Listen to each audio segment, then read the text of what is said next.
ফের বড়সড় ভাঙন পদ্ম শিবিরে। পূর্ব বর্ধমানের রায়না ২ নম্বর ব্লকের বড়বৈনান অঞ্চলের আদমপুর গ্রামে প্রায় ১৫০টি পরিবার পদ্ম শিবির ছেড়ে যোগ দিলেন জোড়াফুল শিবিরে।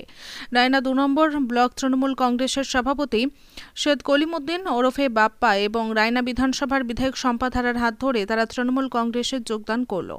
মুখ্যমন্ত্রী মমতা বন্দ্যোপাধ্যায়ের নেতৃত্বে রাজ্য জুড়ে যে উন্নয়ন চলছে তার পাশাপাশি যে সমস্ত সরকারি প্রকল্পের সাফল্য পাচ্ছেন প্রত্যন্ত গ্রামের মানুষজন, তাতেই উদ্বুদ্ধ হয়ে বিজেপির শিবির ছেড়ে তৃণমূলে যোগ বলে জানিয়েছেন নবাগতরা। আগামী দিনে এলাকার উন্নয়ন সহ সমস্ত কর্মসূচিতে একত্রিতভাবে তারা কাজ করবেন বলে জানিয়েছেন বিধায়ক শম্পা ধারা এবং ব্লক তৃণমূলের সভাপতি সৈয়দ কলিমুদ্দিন। জানিয়েছেন সকলে একসঙ্গে থেকে গ্রামের উন্নয়ন এবং সরকারি প্রকল্পের সমস্ত সুফল যাতে মানুষ পেতে পারেন তার জন্য উদ্যোগ গ্রহণ করবেন। বাংলার বাড়ি প্রকল্পে সেই বাড়িতে বাস করছেন, যে পুকুরটায় ঘাট হচ্ছেন দেখছেন সেই পুকুরটা এনএডিসিএল গ্রাম পঞ্চায়েত তৈরি করে দিয়েছে তৃণমূল কংগ্রেসের নেতৃত্বে। এবং আপনার বাড়িতে যদি বয়স্ক বাবা মা থাকে তাদের widow pension, old age pension এবং সর্বোপরি আপনাদের যে স্বাস্থ্যের কথা চিন্তা করে মমতা বন্দ্যোপাধ্যায় স্বাস্থ্যসাথী কার্ড। সৈয়দ কলিমুদ্দিন ওরফে বাপ্পা, রায়না ২ নম্বর ব্লক সভাপতি, আমি ওনাকে ধন্যবাদ জানাই। আজকে মঞ্চের সমস্ত আমাদের নেতৃত্ববৃন্দদেরকে এবং আমাদের মঞ্চের সামনে সমস্ত আমাদের যে সমস্ত কর্মীবৃন্দরা আছে বা যারা ভুল বুঝতে পেরে নিজেদের ভুলকে সংশোধন করার জন্য আজকে যে ১৫০টি পরিবার আজকে যে যোগদান পর্ব আছেন, আমি প্রত্যেককে ধন্যবাদ জানাই। আজকে এই আদমপুরে মাঠ থেকে আমরা এখানে এই ২০২১ সাল থেকে এখনো পর্যন্ত এই মন্দিরে কখনো পুজো দিয়ে আমরা বিভিন্ন সভা শুরু করেছি। পাই নাই, তার জন্য এই তৃণমূল সরকারের ইয়েতে আমরা যোগ দিলাম যাতে সুযোগ সুবিধা পাই। কোনো জোর জবরদস্তি বা কোনো ভয় দেখি না, তো স্বেচ্ছায় আমরা জন্য যোগদান। কতগুলো পরিবার এসছেন? মোটামুটি 150 পরিবার। কতজন হবে মোটামুটি আনুমানিক লোক? মোটামুটি 250-300। আপনি কোন পদে ছিলেন বিজেপির? সাধারণ কর্মী।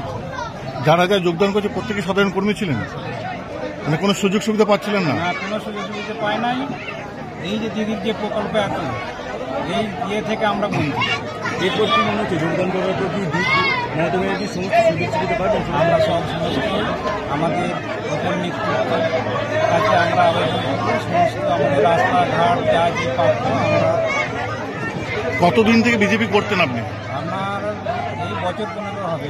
15 বছর থেকে বিজেপি করতেন, আর তার মধ্যে তৃণমূল কংগ্রেস এখানটা আছে। কোনো সুযোগ সুবিধা পাচ্ছিলেন? হ্যাঁ, সুযোগ সুবিধা পাচ্ছি। মানে বিজেপি করাকালীন পাচ্ছিলেন সুযোগ সুবিধা? বিজেপি করাকালীন তৃণমূল কংগ্রেসের পক্ষ থেকে যেমন খাদ্যসাথী, রেশন যেগুলো দেওয়া হচ্ছে সেগুলো কি পাচ্ছিলেন? লক্ষ্মীর ভান্ডার পেতেন? লক্ষ্মীর ভান্ডার মেয়েরা আরো বেশি উন্নয়ন পাওয়ার জন্য জয়েন করলেন, মানে এলাকার উন্নয়নের জন্য। কি নাম আপনার? সুদেব মালিক। বাড়ি কোথায়? আদমপুর। ধন্যবাদ। পরিবার এবং কার হাত ধরে বিজেপি ছেড়ে তৃণমূলে জয়েন করলেন? আজকে আপনারা দেখলেন যে যার মাধ্যম দিয়ে আজকে এসেছে এই 200, 250, 150, 200 পরিবার। সে নিজেই বলেছে যে প্রায় 15 বছর বিজেপি তারা করতো, তারা কিন্তু কোনো রকম উন্নয়নের ডালি কেন্দ্র থেকে যে আসেনি সেটা তারাও স্বীকার করছে। যা কিছু পেয়েছে এই রাজ্য সরকারের আমলেই পেয়েছে, এবং যাতে এই উন্নয়নের ধারাটা শক্ত হয় এবং মমতা বন্দ্যোপাধ্যায়ের হাতকে শক্ত করা যায়, সেই জন্যই কিন্তু তারা আজকে নিজেদের মানে একদম মন থেকে তারা ভালোবেসে, কোনো জোরপূর্বক নয়। আপনারা ভেতরে থেকেও ইনকোয়ারি করতে পারেন। আমি আপনাদের মিডিয়ার সামনে বলছি, অনেকেই হয়তো কালকে বলবে যে জোরপূর্বক ওখানে বল প্রয়োগ করে তাদেরকে করা হয়েছে। তো ওদের নেতৃত্ব আছে, তারা নিজেরা থেকে আমাদেরকে বলেছে এবং আমাদের কাছে তারা দরখাস্ত করেছে। আমার কাছে আছে, আমি জেলা প্রেসিডেন্টকে দিয়েছি, আমার বিধায়িকা আমার সঙ্গে আছে এবং আমার প্রত্যেকটা ব্লকের নেতৃত্ব আছে। আপনারা দেখে নিতে পারেন, আপনারা মিডিয়া চাইলে আমি সবটা পৌঁছে দেবো এবং তাদের আপনারা গ্রামেও জানতে পারেন যে কোনো জোরপূর্বক নয়, তারা নিজেদের মন থেকে নিজেদের অভিব্যক্তি আমাদের কাছে প্রকাশ করার পরই আমরা কিন্তু এই জয়েনিং পর্ব শুরু করেছি। তারা এতদিন ধরে কোনো সুযোগ সুবিধা পায়নি বিজেপির, তৃণমূলে যোগদান করছে, এবার কি পাবে? আমাদের দেখুন এখানে বিজেপি, সিপিএম, তৃণমূল বলে আমাদের সরকার কিছু দেখেনি।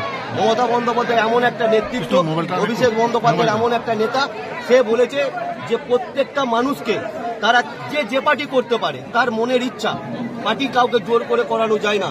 যদি সে ভালোবেসে আমাদের দলে আসে সেটা আলাদা কথা, নচেত প্রত্যেকটা মানুষের জন্য সরকার উন্নয়ন করেছে। মামাটি মানুষের সরকার মানেই হচ্ছে প্রত্যেকটা স্তরের উন্নয়ন, প্রত্যেকটা মানুষের উন্নয়ন। এখানে কোনো পার্টি নেই। আগামীকাল মাধ্যমিক পরীক্ষা কিভাবে মানে এই অনুষ্ঠানটা চললো? এটা আমরা অনুষ্ঠানটা দেখুন, আমরা একটু ছোট করেই করেছি। এই এলাকায় যেহেতু একটা চাহিদা ছিল, আমরা সেইভাবে মাইক বাজাইনি এবং আমরা ছোটখাটোর মধ্যে গোটা ব্লক থেকে নয়, এই গ্রামের মানুষ নিয়ে আমরা এটা ছোট করে সেরেছি এবং যারা মাধ্যমিক পরীক্ষার্থী আছেন আমরা তাদেরকে শুভেচ্ছা জানাচ্ছি এবং আমরা প্রত্যেকটা সেন্টার ভিজিট করছি, নিজেরাও দেখছি এলাকায় যাতে কোনো মাধ্যমিক পরীক্ষার্থীর কোনো অসুবিধা না হয়। আমি আপনাদের মাধ্যমে বলবো, যদি কোনো মাধ্যমিক পরীক্ষার্থীদের কোনো সেন্টারে যেতে বা কোনো কিছু প্রবলেম হয়, আমাদের প্রত্যেক জায়গায় হেল্প ডেস্ক থাকছে, আমাদের সঙ্গে যোগাযোগ করবেন। আমাকে অনেকে আমার ব্লকে সবাই চেনেন, আমার নাম্বার অনেকের কাছে আছে। যেখানে যে প্রবলেম হবে আমাদের প্রশাসনও আছে সঙ্গে, প্রশাসনের সব রকম ব্যবস্থা আমাদের সরকার কিন্তু আমাদেরকে বলেছে প্রত্যেকটা ছেলে যাতে মাধ্যমিক পরীক্ষা সেন্টারে এবং মাধ্যমিক পরীক্ষা সেন্টার ঠিকভাবে চলে সেটা দেখতে বলছে। দাদা, এই এলাকা সবাই কৃষিজীবী এবং এই এলাকার মানুষ হচ্ছে গরু পালন করে এবং সেখান থেকে ছানা উৎপন্ন করে রপ্তানি করে বিভিন্ন জায়গায়। তাদের জন্য কি ভাববেন? মানে এখানে ম্যাক্সিমাম যারা জয়েন করে তারা তো সকলেই ছানা উৎপন্ন করে।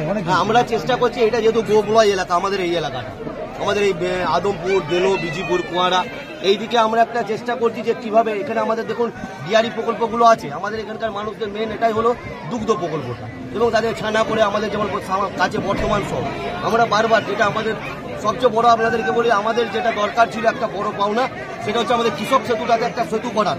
সেটা মমতা বন্দ্যোপাধ্যায় আমাদেরকে উপহার হিসেবে দিয়েছেন, যেটা আমাদের এই এলাকার প্রত্যন্ত এলাকার মানুষের তাড়াতাড়ি বর্তমানে ব্যবসা থেকে আরম্ভ করে আপনি হসপিটাল বলুন, প্রত্যেকটা জায়গায় যাওয়ার জন্য যেটা দরকার সেটা কিন্তু আমাদেরকে পৌঁছে দিচ্ছেন। আমরা আমাদের সরকারের কাছে বলবো যাতে এইখানে আমাদের এই গোবলয়ের ব্লক এলাকা, এখান থেকে যাতে এদের এই মিষ্টিটা এবং এই ছানাটাকে যাতে সরকারিভাবে কোনো রকম কোনো প্রজেক্ট করে আমরা সেটা তুলে দিতে পারি, এই এলাকার মানুষের উন্নয়ন করতে পারি। আমাদের সমবায় আছে, এখানে দুগ্ধ সমবায় আছে, আমুল থেকে আরম্ভ করে এমনি দুগ্ধ সমবায়ও আছে।